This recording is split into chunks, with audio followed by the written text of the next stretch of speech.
David. Retiran nombramiento de Brenda Lozano en España. Brenda Lozano, en la Feria Internacional del Libro, ha vuelto a los libros y a la escritura después de un episodio amargo en agosto, cuando fue, dice ella, atacada por haber recibido el nombramiento como agregada cultural de México en España, cargo que gente cercana a la llamada 4T le recriminó por haber sido crítica con el gobierno en otros momentos y que le fue retirado. Mientras todo el escándalo sucedía, el presidente Andrés Manuel López Obrador en una mañanera pidió removerla.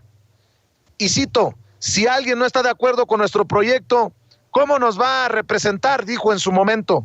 Tras ello, cientos de cuentas en redes sociales han estado señalando el caso de Brenda Lozano, la señalan como una adversaria de la 4T. Sobre si se considera enemiga del régimen, en entrevista, Brenda Lozano se ríe.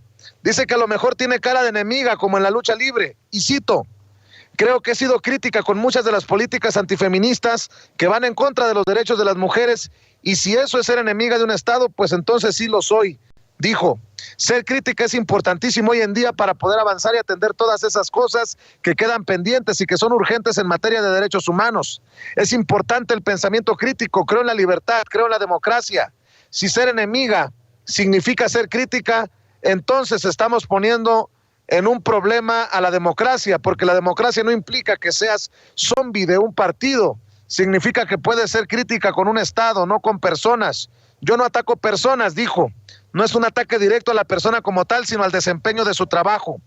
Para ella, y frente a todo esto, es importante revisar qué se mira como enemiga o enemigo a alguien que es crítico, si la crítica es un componente esencial dentro de una democracia. Es lo que publican en el periódico Reforma sobre Brenda Lozano, oficializando pues que le retiran el nombramiento como agregada cultural en la Embajada de México en España. Entonces sí, ya le hicieron caso al presidente Andrés Manuel López Obrador, Marcelo Ebrard y su gente, y le han retirado este encargo. Ahora hay que esperar a ver quién se va como agregada cultural, porque el presidente pidió a una mujer indígena. Bueno, pues a ver quién se va como agregada cultural a la Embajada de México en España. Vamos a ver si ya tenemos a nuestra siguiente invitada. Retirado oficialmente a Brenda Lozano el nombramiento como agregada cultural en la Embajada de México en España, algo que seguramente celebrarán muchos en las redes sociales sobre todo.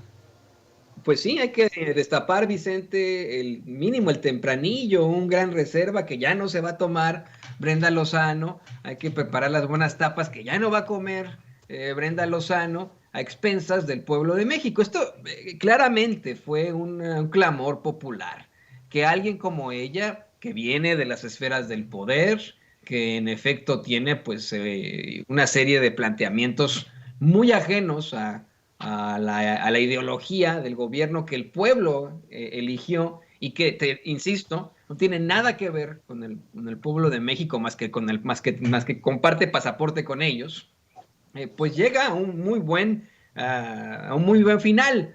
Yo quiero mencionar y ponerlo claramente que estas declaraciones se hacen al periódico Reforma. ¿A quién más? Se obtienen las declaraciones de Brenda Lozano. Si Brenda Lozano verdaderamente fuera una luchadora por los derechos de los derechos civiles de los mexicanos, por el feminismo en México, bueno, pues yo creo que hubiera sido entrevistada o citada por muchos otros medios de comunicación. Lo estoy buscando en varios medios de comunicación y no, la entrevista se la da a Reforma. Qué curioso, ¿no? Qué curioso que sea Reforma, no otro medio de comunicación, no sin censura. A quien da este tipo de declaraciones Brenda Lozano. Dice que se dedicará a lo suyo, a escribir libros. Nunca he leído un libro de Brenda Lozano, pero qué bueno que se pueda dedicar precisamente a lo que ella cree que es lo suyo, así como lo planteaba en su momento Doménicos Theotokopoulos, el gran pintor, el Greco, quien también, fíjate, el Greco también se mudó a España. Él era de origen griego y los españoles le pusieron el Greco. Y él es el que le dice, el que le plantea a un amigo que era zapatero, que le quiso decir cómo pintar un retrato que iba a ser de la familia real, zapatero a tu zapato. Pues sí, pues Brenda, zapatero a tu zapato. Así es. Y bueno, estamos intentando solucionar estos retos de producción, estos retos tecnológicos, digitales, para enlazarnos con la senadora Susana Harp, le decía, aspirante a la gubernatura de Oaxaca, en donde se va a desarrollar una intensa campaña, se está desarrollando una intensa campaña rumbo a la gubernatura.